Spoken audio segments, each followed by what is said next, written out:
On poursuit ici, page 35, cette fois-ci, des notes de cours. Je t'ai déjà parlé tout à l'heure des limites de la modélisation à l'aide du nuage de points. Alors, je t'invite à faire la lecture de la suite, dans le fond, de l'expérimentation sur le refroidissement de l'eau. Et évidemment, on dit ici dans le piège et astuces que tu dois toujours t'interroger sur la validité du modèle mathématique que tu associes à un nuage de points. Alors, tu peux te fier à la courbe la mieux ajustée lorsque celle-ci montre une tendance claire, mais tu dois te méfier des prédictions obtenues par extrapolation. Tu vois, dans ce graphique-ci, là, on a poursuivi vraiment l'expérimentation jusqu'à 90 minutes, même plus que ça, 120 minutes, et on réalise que, en fait, ce qu'on obtient, c'est réellement une courbe et non pas une fonction affine.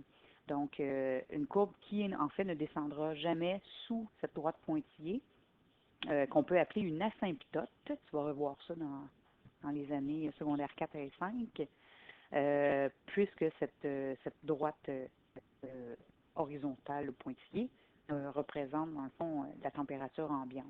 Alors, c'est peu probable que l'eau descende sous cette température-là. Là, peut-être que tu te poses la question, comment je vais faire pour modéliser une chose comme ça?